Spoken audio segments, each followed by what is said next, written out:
Okay, so this is going to be basically how to mount and actually section. So here you got your OCT, isn't it nice, super cute. And then you're just going to run some down. And I already have my sample out because I'm doing this one-handed, but normally it'd be pretty much faster out of this. This is currently just a blank sample, it's just OCT, there's no actual brain in here, but normally there's brain and there's orientation. But you want to hurry up and stick it on while it's still solidifying, and that way, as you can see, it's slowly starting to cool down. So the OCT actually solidifies at very, very cold temperatures and is liquid during the room temperature. So yeah, basically just let that set up. Very straightforward, and then from here, once you see it, you're gonna want to let it like dry off a little bit. So you want to get as evenly as you can, because if you don't, this unevenness, as you can maybe see, oh, there we go. So if it's uneven like that or tilted, it actually makes it much difficult because you have to rearrange and orient it as such on the mount. So it's almost there. I'm gonna actually lock the cryostat into place, and then I'll actually get this ready. That way, there we go. Okay, so I'm gonna try this angle and see what happens. Okay, so that looks okay. Ooh. All right, so I'm actually bringing this closer, which is what these buttons are for. So I don't think I've explained these. So this section of the cryostat is actually going to explain a lot of things. So this is your move functions. So this is very fast back, very fast forward, slowly back, slowly forward. So I'm gonna kind of just click on this and let it just slowly come up to the blade, because I don't want to get too far. So one way to actually check to see if it's the right orientation is to get the lower it and bring it closer. So clearly I'm still like a long ways off. So I'll just speed it up with the fast feature. And I'm getting pretty close, and just about there I'm ready. So it's a different angle, but I'm pretty close now, as you can see. Because if I try to slice up, well, there we go. So if I try to slice up, it actually should be, yep, there, see that? There it is. So you see that shadow? That shadow is actually really good at detecting where your angle's at. So clearly the angle is off. So I do need to fix that. So using the features in the back, which you won't see, but I explained. So I'm actually gonna turn it, see if I can focus this. A little off focus, but anyways, so you're gonna tilt it, raise this. You actually wanna have this locked, so that's my fault for not actually having this locked. So I'm actually gonna line this up, maybe turn this a little bit, keep this a little flatter. There we go. It's gonna look weird from the angle of the camera, but that's just optics, so bear with me. So that looks pretty straight. I'm gonna lock it and let it and test it by going down. And using these keyboard functions, I can actually back it up, so I don't actually cut anything, right? I just wanna kinda see how my orientation is, and one of my tricks is to use the shadow. So from the shadow, see that? It's actually slightly higher on the left. Bam. Voila. So I'm actually gonna turn it a little bit back towards the left, lock it, and then try it again. So you need to do this as, oh, that's a good one, straight. There's no shadow, there's no offset, it's not tilted to one direction. So that's what I like to do first before I actually start, because if this isn't lined up properly to begin with, then you're not going to get anything ready for the next time. So I actually kind of messed it up. I was trying to line this up a little better because I don't want one slide cutting first. I want the entire bottom to slice equally, which is now lined up, but it's a little off to the left. So fix this, and yeah, should be ready. Okay, all right. So now here's gonna come the magic. So back it up just a little bit. So clearly it's still over this. So right there, see that? Just clipped at the top. So now I'm explaining a little bit more of what this rest of this does. So once this is ready, it's gonna be very straightforward. Right now it's set to 20 microns, if you can see that, 20 microns. So you can actually change that here. So if you increase or decrease, actually change it. 25, 30, 35 microns. That's what the slices are going to look like. But if your trim feature is on, trim, then it won't actually do anything. See? But it will actually change the trim function here. So what a trim will do is that trim is like a skip step. So instead of doing 20, like let's say I got the slices down, but I wasn't in my area of interest, and I know I have a quote-unquote long way to go, you can actually use this trim function and actually set it to temporarily 100. Right? And it will start cutting slices at 100. The only problem is if it doesn't get turned off, you can actually completely slice through your section. So this is like your golden, like double-edged sword, because you can either help you get to where you're at if you once you're like get more proficient and you're more comfortable about where your area of interest is, or you can suffer through and accidentally make the mistake like I have to cut right through the area of interest and not realizing what had happened. So you're like, wait, where's my area? And I realized my trim function is still turned on. So keep that off at all times, just to make sure. And then this will once again line it up, how it gets you everything oriented there. But once you're actually in position like I am, I'll actually reset and go back to this position, and it should be straightforward. Ooh, that looks a little better. Okay, so I can put this down. Okay, well, it's gonna be a little weird. That's functional. Okay, so now I'm actually gonna do some sliding, so I'm gonna keep my hands back into this. I'm so sorry I don't have gloves, but anyways, you're gonna have your tools, your brushes.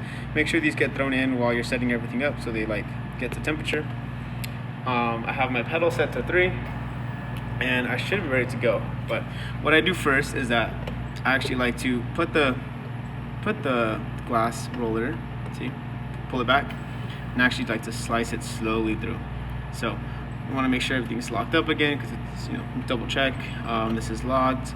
The blade isn't moving. It looks like the chuck is on pretty tight with this. So I'm actually gonna just start cutting. So as you can see, just clip the top a little bit. So I'm gonna slowly work my way through. And as you can see, it's probably going to, you're seeing a little bit of flakes at the top, which is fine. And I'm just gonna keep going. And now you can see it's starting to actually get something. So I apologize for the lighting. It's a little, let's see if I turn it off. It looks a little better. Oh, a little bit. So, starting to see a little bit difference. Now it's starting to roll off, right? It's not completely cutting. Still got to go through, give it some practice. I've run through a couple, like 10, 20 slices before, just to make sure I'm getting good slicing. So, okay. Looks like I'm partially ready, so let's see if I can turn on the light again. See if we can get you a better angle. But yeah, so once I'm actually in, like I'm getting good consistent slides, you always want to keep this clean up here. That can actually cause your tissue to stick. So my roll plate's on, and I'm gonna try resetting it. So this is gonna be a practice one. Trash, absolute trash, right? But now I'm ready to actually start. My foot pedal is ready. My tissue's been ready. So now blade's clean, glass is cold. So yeah, I'm gonna actually try it. So you can, depends on your orientation of whether you're left or right-handed. I actually like to keep the small brush in my dominant hand, which is my right hand. But eventually you get ambidextrous. But the reason why is because you want to kind of like keep this hand ready. And I know you can't really see, but I actually want to keep my hands in here. So I'm usually working like this, ready to go. And I actually want to have, and I actually want to have my foot on the pedal ready. So the reason why I like the pedal is because I can keep my hands in here at all times and not have to actually focus on doing multiple things. Because from here I can easily pull it up and put my section down, my brush on the section right away. It keeps me flowing, it keeps it very fast, keeps the ergonomics very simple, and you're not doing this, spinning, and then going back and trying to figure it out. And you'll see why right now, because once this gets like in place, you can see a little bit of why it's pretty hard, because sometimes depending on the tissue, depending on the temperature, how it was acquired, then now it will actually get a little tricky. So here's a full slice, clean it, and then bam, see that? It's gonna be a little hard. There we go. That is a slice, right? Pretty straightforward. It mounted very, very well. So what's gonna happen here is that I'm just gonna lift up, and this is actually a really good one. So it actually stayed flat the entire time, but don't bank your money on this being flat the entire time. Sometimes it's gonna roll up, which is why you have these brushes, because if you touch them with your hands, it will heat up and lose its temperature. So normally what I do is just kind of flatten it out. Normally your area of interest will be right here in the middle. So what's gonna happen is that from this spot, I kind of just like fan out from the sides, kind of pin it down, and then you're ready. So I have a couple slides out for practice that have other samples on it. So for example, if you can see this, but that has a tissue on it. Not really the prettiest, but it's on there from practice. So what I'm gonna do now is that I'm gonna get the side with the writing on it, and that has the mold.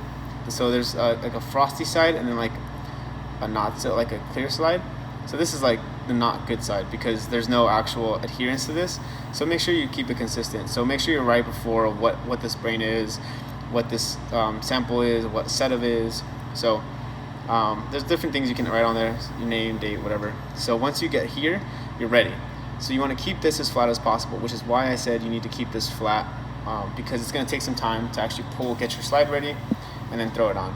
So once it's ready, I'm basically going to put my finger down on one end, and I'm going to actually get almost like get as close as I can, and then pull it back real quick, and you'll see. Because what the goal is to like slowly go down, and boom, see that? So you actually get close enough where you actually have the cold, super cold blade and the very warm section that actually kind of adheres to it better. So as you can see, there it is, right there. There's not much tissue right there. There wasn't any sample on it, but just to show you guys what it's gonna look like. So I'll do this again a couple times just to walk you guys through it. So boom, that's a pretty good, like this one's a little okay. Needs to be rolled out just a little bit. So it's just coming with practice and getting really focused and getting that flow down. Because once you get flow, you're basically gonna just fly through this. Bam. So see, it only got half of the tissue, half of the OCT. This is okay because this is a side. So if this wasn't my area of interest, I really don't care if there's some that gets stuck down here. My only problem is that you see this buildup residue. You're gonna want to keep that pretty clean, because if not, then you screw it up, and it actually messes with adhering for the future ones. So my quick tip. Oh, see what happened there? It like folded up. So that was not a good thing, which is probably, there we go, which is probably a result from the top of the section of the brain sample actually being a little too bundled up. And there's a bunch of OCT that can like not get fully cut, so it kind of makes like a little like hat that sticks out right here. That's on that top side, and it actually prevents good adhering and good cutting. So what you want to do here, now see that rolled up just a little bit. So I'm gonna actually walk this down and push it. I actually like to pin down the sides because usually for me, my brain's in the middle, so I don't really care if the bottom of it doesn't adhere or the sides. So beautiful section, go in, and then whoop, boom. That was a good one. That looked great, and it adheres to your slide. Pretty straightforward.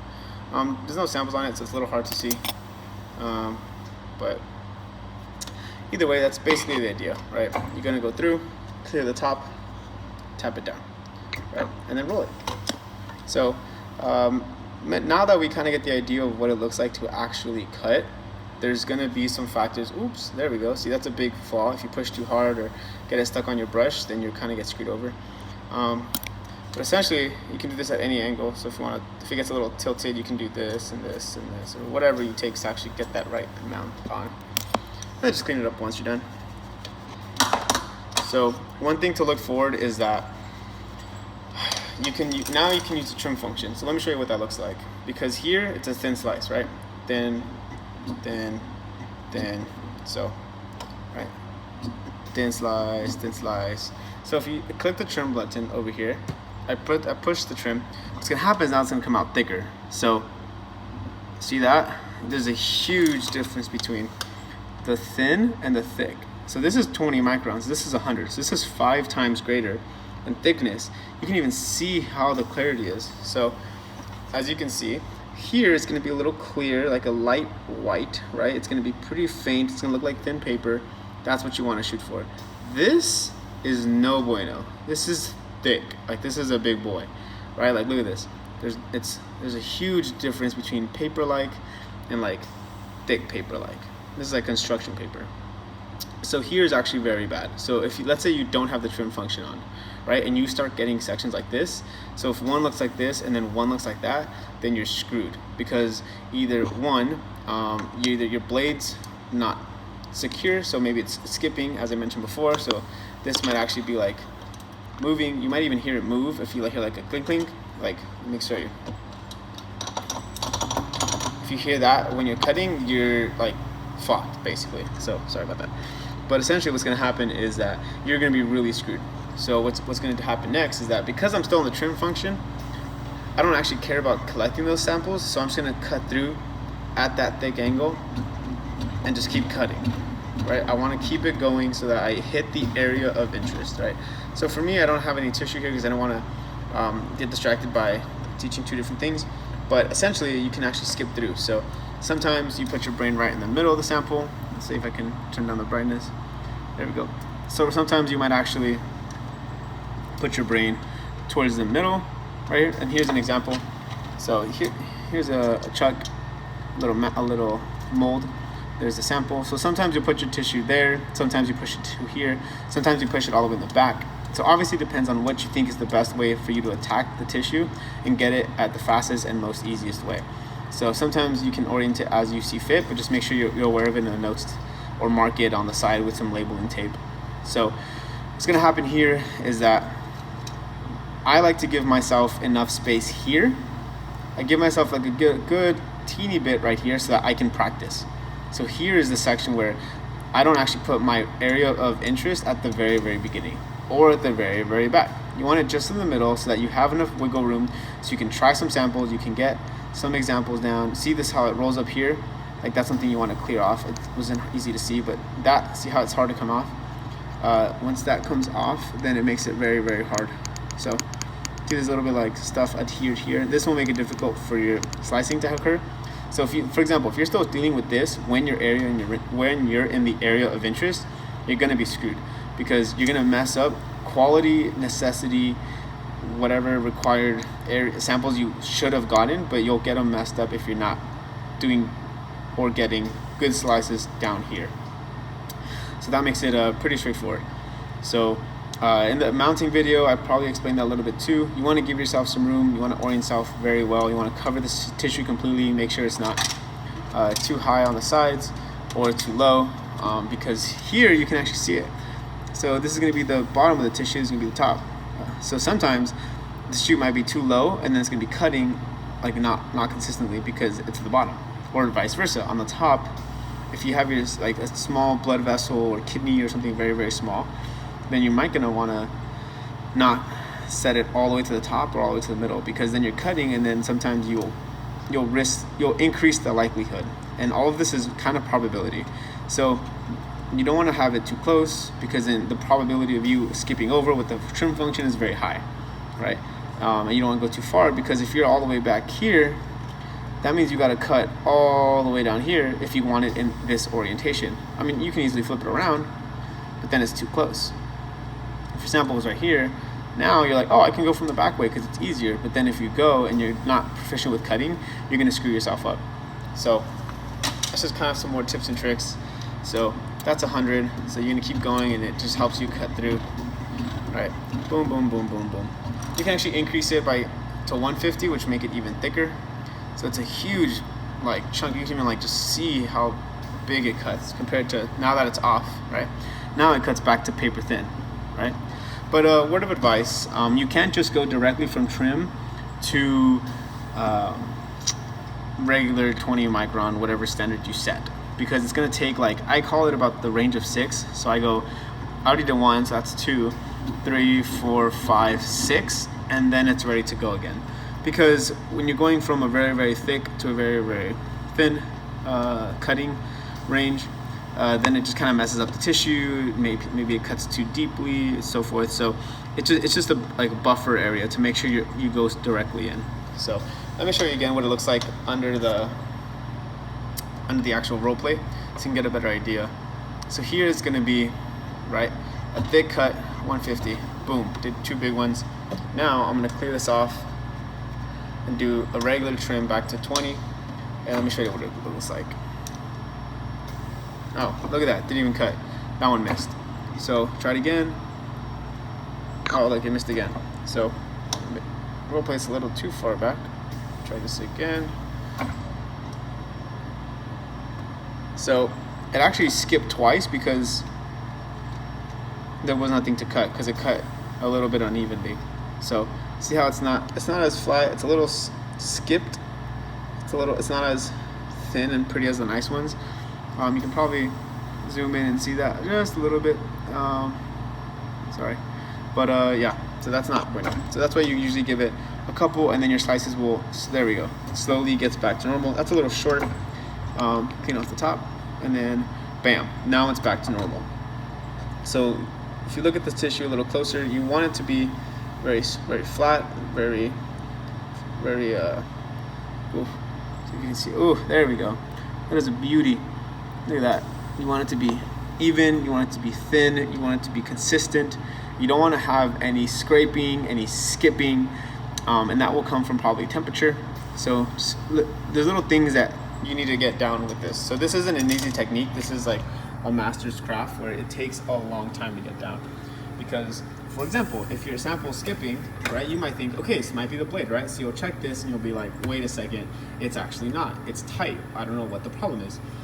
One area of advice would be to troubleshoot and look around and see what else is being affected. Sometimes it's the temperature, right? The temperature could drop when you're like doing this for hours and hours and hours. So always double check to make sure this is at 20 and this is at 19, or this is at 25 and 25. When you do, it may drop to like 23 or 20 or like 24. So anyone can tell you it's probably not the best thing, but you're gonna want to be consistent. So just if that happens, just close the cryostat, give it some time, let it actually cool down a little bit and give you a break on your back, because you're kind of leaning over to this instrument. It's a little tilted forward. So yeah, one other thing is that the tissue here can actually fall off. So if this isn't mounted properly, this will actually begin to shake. So this will like wobble. And when that happens, it's probably because you didn't put enough support with OCT, or you put it too slowly and now there's a base and there's no like, it was probably already solid, so when you tried attaching it, it was very weak. So it wasn't attached very well, and if that happens, it actually makes it twice as hard. Because now, guess what? Let's say you get to the area of interest, but then this starts to wobble, and then suddenly, or if this isn't tight, right? Like now you're wobbling. So what happens here is that now you're cutting at an inconsistent rate, and then it messes up everything. Because now, if you try to cut, it's gonna completely mess up your tissue. And see that? It just totally just ripped off a big chunk and not in the direction I wanted. So as you can see, it cut off a huge chunk. It wasn't consistent. It wasn't even. It's a little rough around the edges.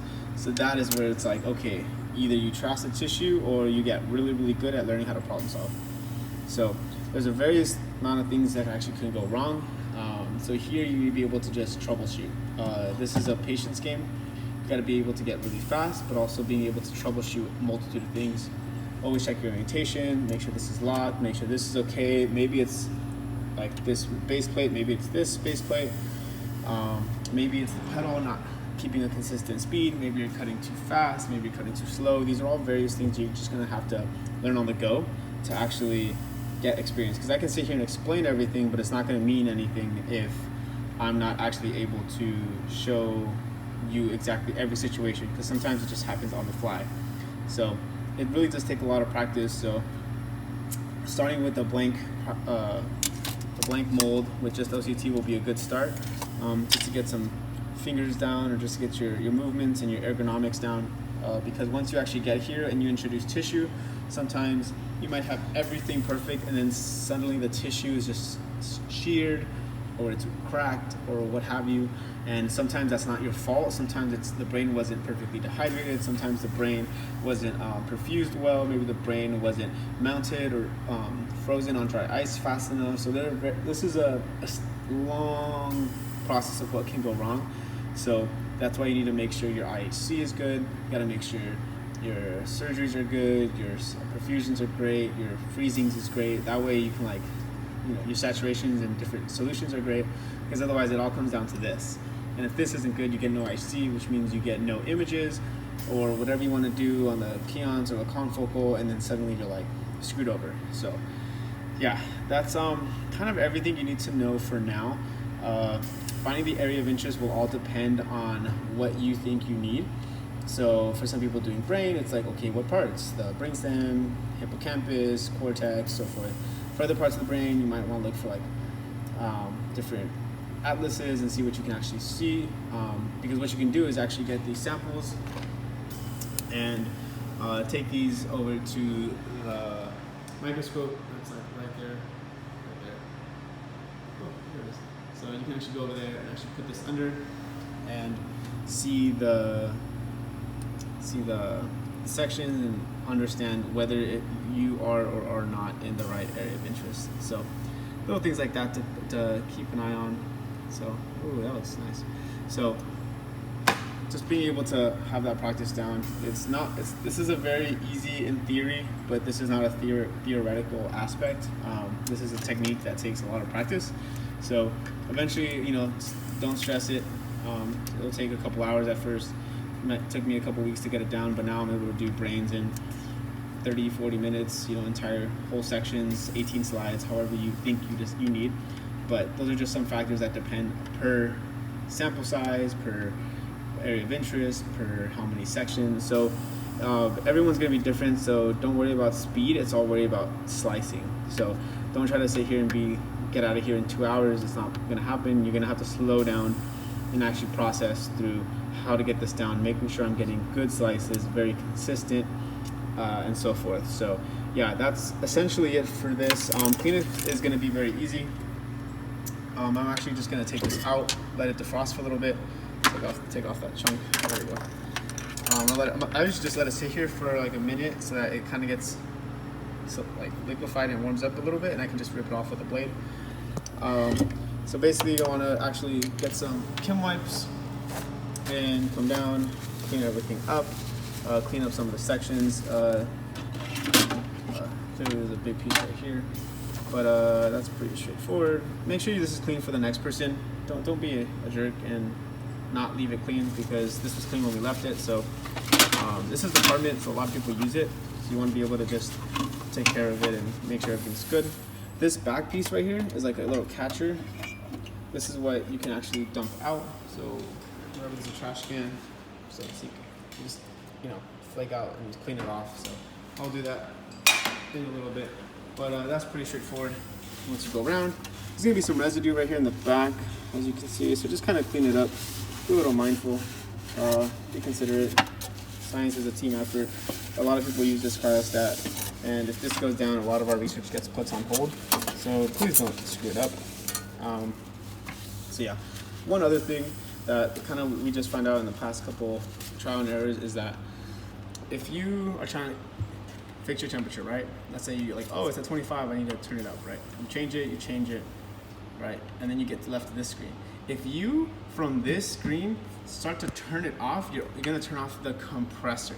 It doesn't tell you that, but it's very, very bad. So just go back to time and then press the power off. So lights off, power off, and then boom. Lights are out, it's off, it's off, it's off. So from here, just turn off. That's where you press and hold. Don't go to the other screen where it says like key, because then you actually turn on the compressor and it won't fix itself later. So that's pretty straightforward. What you can do also is get some ethanol, 100%. Will actually clean it up very, very well. Pretty straightforward. Wipe everything down, take care of everything, and just make sure you record yourself in the log. And make sure you go to Faces to actually sign in. So if anything happens, you know who to contact and such. So I'm gonna clean up, and that should be it for everything you need to know about the cryo section. Yeah, that's basically it. I'll let you know if there's anything else. Thanks.